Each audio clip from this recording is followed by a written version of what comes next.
Hello friends, welcome back to the playlist of React Native. और अभी इस video के टाइटल से आपको पता चल गया होगा कि हम लोग प्रॉप्स ड्रिलिंग को समझने वाले हैं। तो यार, डायरेक्टली हम लोग ना एक प्रॉब्लम समझते हैं कि पहले प्रॉब्लम ये एग्जैक्टली है क्या। ओके, तो फॉर डेट हम लोगों के पास अभी एग्जाम्पल के लिए 4 स्क्रीन मैंने बना रखी हैं यहाँ पे। एक की होम स्क्रीन है, प्रोफाइल स्क्रीन है, क्लास स्क्रीन है और एक ये फंक्शन स्क्रीन है, राइट। ये 4 स्क्रीन है हमारे पास। ओके, तो फॉर एग्जांपल हमारे पास पहली स्क्रीन शो हो रही है होम। और मैं होम स्क्रीन आपको दिखा देता हूँ एक बार। होम स्क्रीन में एक टेक्स्ट है और एक ये बटन है जिसमें क्लिक करोगे आप तो go to profile, profile screen पे आप चले जाओगे। ठीक है, तो यहाँ से एक मैं प्रॉप डेटा भेज रहा हूँ, नेम नेम भेज रहा हूँ मैं होम। इसका नेम मैं कुछ भी कर सकता हूँ, प्रॉप्स फ्रॉम होम। ठीक है, इसका नेम मैं यहाँ पे एक जो ये पैरम में डेटा भेज रहा हूँ इस, और ये इस ऑब्जेक्ट के अंदर नेम है और नेम में हम लोग भेज रहे हैं प्रॉप्स फ्रॉम होम। करेक्ट। ठीक है, तो हमारे पास होम स्क्रीन है, प्रोफाइल स्क्रीन है, फंक्शनल स्क्रीन है और क्लास स्क्रीन है। ठीक है, तो सिंपल मैंने फॉर एग्जांपल हमें प्रोफाइल स्क्रीन पे ये डेटा चाहिए नेम। तो हम लोग प्रोफाइल स्क्रीन पे गए और प्रोफाइल स्क्रीन पे देखा हम लोग इस नेम पैरम्स को हम लोग गेट कर रहे हैं प्रॉप्स डॉट राउट डॉट पैरम डॉट नेम से। तो ये props dot props from home करके ये टेक्स्ट हमें शो हो रहा है। That's fine. ठीक है। अच्छा, ये चीज़ तो चलो ठीक है कि हमारे पास एक होम स्क्रीन थी, एक प्रोफाइल स्क्रीन थी। हमें प्रोफाइल स्क्रीन पे कुछ डेटा चाहिए था तो हमने होम स्क्रीन से वो इस तरह से मंगा लिया। करेक्ट।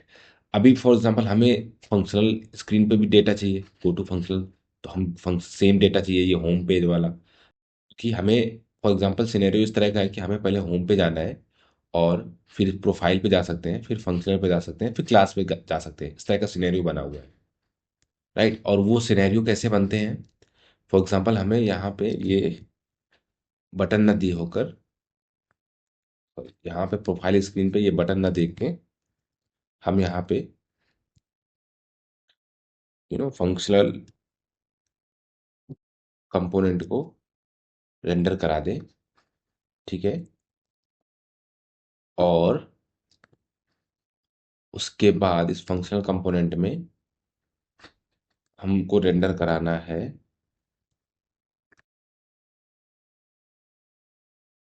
Class component. ठीक है। Okay, could not read property params, 1 second. Okay, class component में जाते हैं और यहाँ पे हम लोग हाँ ये पैरम्स हटा देते हैं।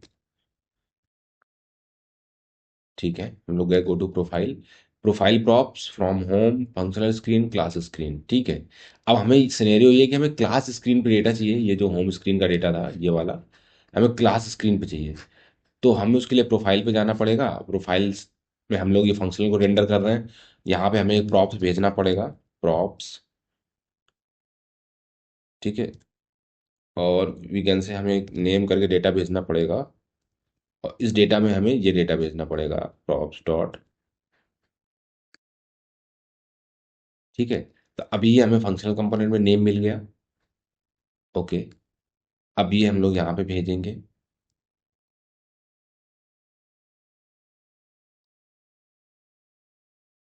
Props dot name. और ये नेम हम लोग यहाँ पे इसमें यूज कर पाएंगे किस तरह से। ओके, मैं दिखा देता हूँ, दिस डॉट प्रॉप्स, क्योंकि क्लास कंपोनेंट है इसलिए this dot props dot name. ठीक है, अब आप देख सकते हो कि क्लास कंपोनेंट में प्रॉप्स फ्रॉम होम करके डेटा आ गया। तो हमें कितना काम करना पड़ा? होम से डेटा भेजा, फिर हम लोगों ने प्रोफाइल में डेटा गया, प्रोफाइल में हमें प्रॉप्स में डेटा हमने शेयर किया, और इस प्रॉप से फिर हम लोगों ने क्लास कंपोनेंट, सॉरी ये फंक्शनल कंपोनेंट में आ गए, और फंक्शनल कंपोनेंट से फिर हम लोगों ने फिर से प्रॉप में डेटा शेयर किया और फिर क्लास कंपोनेंट में गए। तब डेटा हमें जाके ये मिला क्योंकि हमें क्लास स्क्रीन पे डेटा चाहिए था। करेक्ट, इस स्क्रीन पे। अच्छा, तो ये एक हायरार्की बन गई कि हमें कंपोनेंट फॉर एग्जांपल ए से बी में, बी से सी में, सी से डी में डेटा भेजना है, तब जाके हम कंपोनेंट ए का डेटा कंपोनेंट डी में यूज कर पाएंगे। करेक्ट। जिस तरह से हमें होम का डेटा हमें क्लास में यूज करना था, जो कि होम से प्रोफाइल, प्रोफाइल से फंक्शन, फंक्शन से क्लास में, इस तरह से हायरार्की से जा सकते थे, उसके उसके अलावा नहीं जा सकते थे, तो हमें एक प्रॉप्स टू प्रॉप्स डेटा भेजना पड़ा। तो ये एक चेन बन गई, लाइक हम लोग प्रॉप्स को ड्रिल कर रहे हैं एक कंपोनेंट से दूसरे कंपोनेंट में, तीसरे कंपोनेंट में।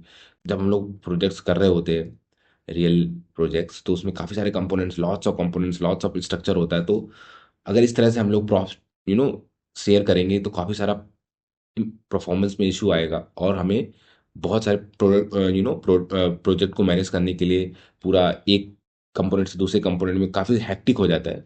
तो ये scenario prop dealing scenario issue कहलाता है, और इसको टैकल करने के लिए फिर रिडक्स कॉन्टेक्स्ट एपीआई का यूज़ करके, कॉन्टेक्स्ट एपीआई का यूज़ करके या रिडक्स का यूज़ करके हम लोग होम स्क्रीन्स पे डेटा रिडक्स में सेव करा देते हैं, रिडक्स के स्टोर पे, और डायरेक्टली वो डेटा हम लोग यहाँ क्लास में यूज़ कर लेते हैं सेम नेम से।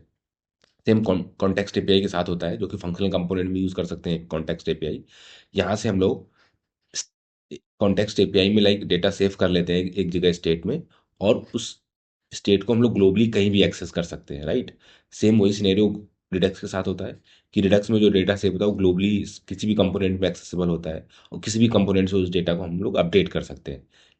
डेटा इन द सेंस उस स्टेट को अपडेट कर सकते हैं, राइट। जो भी हमें डेटा नीड है, यहाँ पे अगर हमें कोई एक स्टेट की वैल्यू सेट करनी है, वहाँ यहाँ पे हमें कुछ सेम स्टेट की वैल्यू चाहिए दूसरे कंपोनेंट में, जो कि नेस्टेड कंपोनेंट्स हैं, तो हम लोग रिडक्स से वो वैल्यू उठा सकते हैं।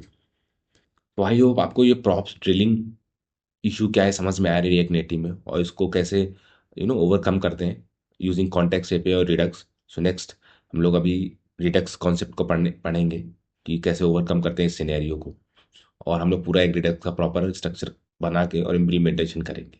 ओके।